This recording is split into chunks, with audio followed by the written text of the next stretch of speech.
lost who I was, I didn't know who I was. I really didn't want to talk to anybody. I didn't. I didn't want to go to school. I didn't want to do anything, because here I am, first time really being away from home, in a state 4 hours away from my hometown, 3.5, 4 hours away from my hometown. Mm-hmm. I have nobody there. Yes, sir. Who can I talk to? Mm-hmm. You know what I mean? Who knows what I'm going through? Right. Who's been through it? Right. And the only thing, the craziest thing to me was that the guys who helped me get through it, coaches tried. I don't think they really knew how to talk to me. Yep. I'm a freshman. I just got here, so you don't really have that relationship with me just Yep. yet. And they tried. They did everything they could. Everything they thought they could to do. Yeah. But the guys who got me through, man, were my teammates. Man, Terry Fair, he had lost his dad when he was in high school, and he was my big brother. I mean, like, if it wasn't, I don't know what I'd done without that dude, man. Like him and Tyrone Hines and Joey Kent and, George Kidd and those guys. I mean, like, they were the ones, Nick Juster, those guys were the reason why I made it through that whole year, bro. My teammates, Jermaine Copeland, Billy, those guys were the reason why I made it through that. Spencer Riley, like, if it wasn't for my teammates, bro, I wouldn't have made it. You know what I'm saying? Like, they were like, man, we need you, bro. We gonna be here for you. We ain't gonna let you just go back home. You can't. You got too much to work for. You know what I mean? You don't work too hard to get here. We know what your plans are. And that right there, man, it's like, that's the camaraderie. That's the brotherhood that people don't understand and will never understand that we have. You know what I mean? And that, man, I'm telling you, if it weren't for those dudes, I would have made it. Wow. I'm serious, bro. That's solid right there, man. I would have made it all. I promise you I would. But that's how my first year started. And so when I came back out in the spring, I got a chance to come back to spring ball. Yeah. And they moved me from corner. When I came in the corner, they moved me from corner to safety. I gained weight because I was hurt. I couldn't work out as much. Yeah. But when I was working out, I couldn't run because my ankle was messed up. So I was working out, like lifting weights heavy. Yeah. And I was angry all the time. So when you think about it, you go in the locker room, you go in the weight room, you angry. Yes. You in there. You putting work in. Putting it in. You know it. I went from wearing 195 to wearing 198 pounds, and I was ready to go. And they moved me to safety. And my whole thought process was, I'm going to seek and destroy everything in my way. Missile. I'm going for it. And literally, I went out there and I played angry in that spring, and I got so much respect from my teammates. They was like, this dude came ready to play. Yeah. Wow. He came ready to play. Let's get him ready. Hey coach, he ready. I love get him it. ready. And then one of the best safeties to ever play at UT, Jason Parker, who started for 3 years, started from a freshman, came from a suspension, and now he's on the team. He has been suspended for a year, now he's on the football team. I get moved to a new position, then they bring back this All-American safety. Now I'm on the bench again. you get what I'm saying? Right. It's like you take 2 steps forward, 1 step back. Like, Right. man, I mean, but you know what? My whole goal didn't change. Continue to work hard, and outwork the rest of the guys. And I had a lot of good teachers, man. They were working hard. Yeah. Ray Austin and Tori Noel and Corey Gaines, them boys was not working every day. I had to work just like they did, and they showed me, they gave me the blueprint. Yes, sir. You know what I mean? They gave me the blueprint. I watched. I paid attention to everything they did. Yes, sir. They gave me the blueprint.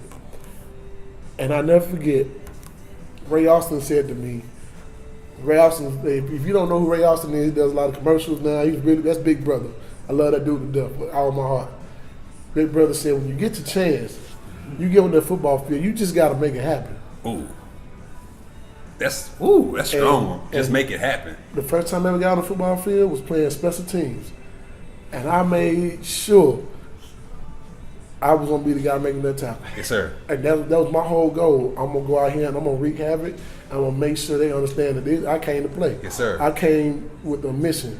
And this is what my mission. This is what I want to do. This is me. Yes. I'm going to give you everything I got. I got to be the first person down that field. I got to be the first person making that tackle.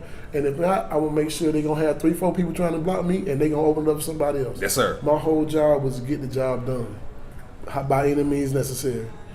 And that was my mindset. And it was, once my guys saw me going and busting my butt on special teams, on kickoff, on punt return, kickoff return, and that, when I say on punt return and kickoff return, in high school I was returning those punts.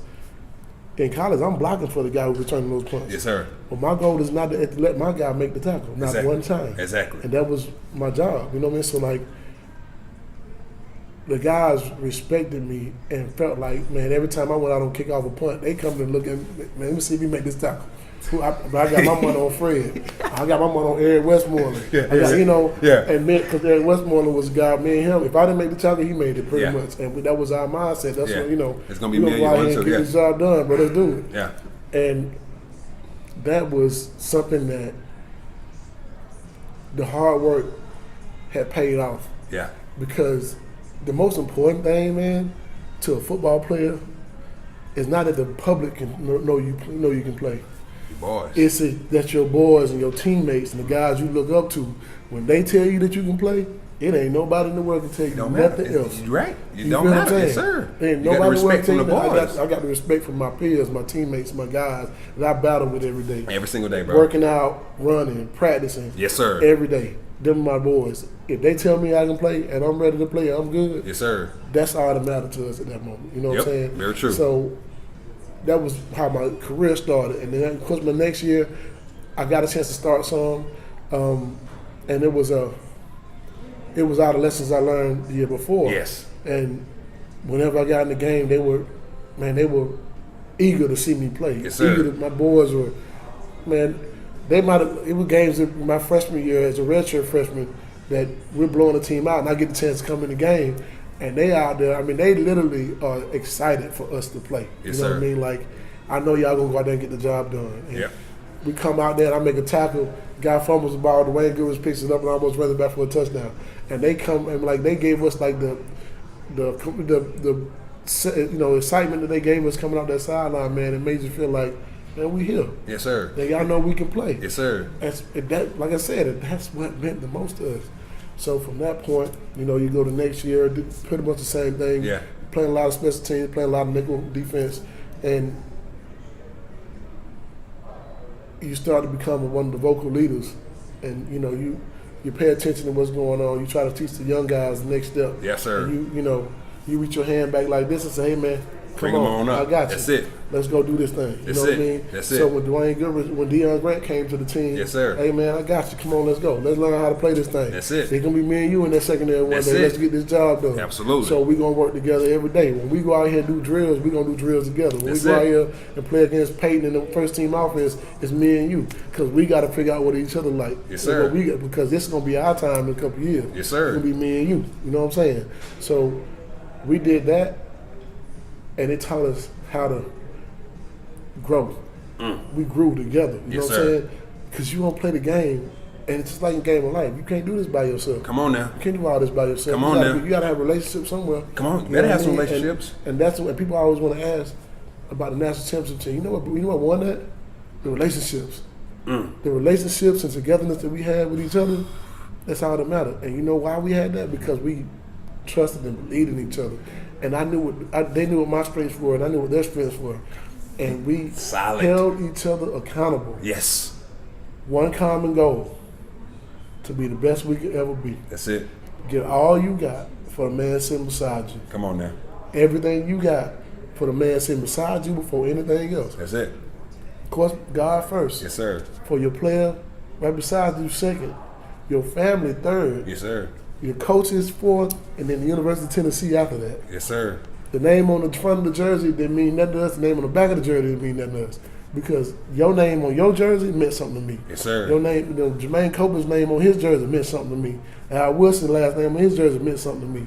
And vice versa. So we meant more to each other than anything else. Yes, sir. So that relationship that we had still go on to this day. My best friends are the guys I played football with. Come on now. I mean, I got other friends, yeah, but, and no disrespect to them, but I would never have relationships like I have with the guys that I went through the trenches with. Come on now. 100%. 100%. Ever. I mean, I don't understand. That's hard. That's hard for some people to understand. It's not one of those things that people can't understand. They'll never understand Yeah. that. These are not just my friends. These are my brothers. Yes, like, sir. Their kids. I look at their kids like my nieces and nephews. Like they call me Uncle Fred. That type. You know what I mean? Like we are. And this is your Uncle Fred. It ain't. Hey, this is Fred. No, this is your Uncle Fred. Straight up. You follow what I'm saying? Mm-hmm. So like that's the relationships we have. So you don't get nowhere without relationships. The reason why we won that championship. Relationships win championships. Man, exactly. That's strong right there. That's in life and in business. In life and in business, absolutely. Man, so you go through your process at the University of Tennessee. Once you're done here, what did that next goal look like? How did it work out for you? Man, I want to play in the NFL. That was my goal. Yeah. You know, that was everybody's goal. And I got some opportunities, San Diego and San Francisco. I gave it everything I had. Got a chance to be on some practice squads, but never made it to the big time. Mm-hmm. Never really got an opportunity to get the job done like I wanted to. Right. But did I give it my all? Absolutely. Man, I gave it everything I had, every last ounce. Do I think I should have made some of those teams? Yes. But here's the thing. And I'm not trying to diminish anybody's chances or anybody getting on a football team that got in place of me, you know. Right. But like a lot of those situations that were on some of those teams that I was playing on, it was because of relationships that they already had with someone else. Relationships. This is something that that is. I'm bringing it. I'm gonna tell you this all the time. You're gonna hear me say a lot of the same stuff when it comes to relationships. Is what it ain't what you know, it's who you know a lot of times. It's not what you know, it's who you know sometimes. Yes, sir. And there were guys who made the team because they had a relationship already with somebody on the squad. Position coach had a relationship with their head coach. Yes. Or college football coach or dad or brother or whatever. And those opportunities were there for those people. And I had to figure out what I was going to do next. What's next? My next thing was, okay, let me try to figure out if I can go back to school. Yeah. And then all of a sudden they opened up this new league called the XFL.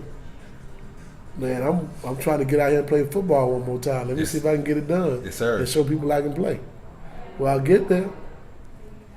I went from being a fourth string guy on the team, which was disrespectful to me in to so be many honest ways. With you. I couldn't believe it. Yeah. I was like fourth string safety on this team.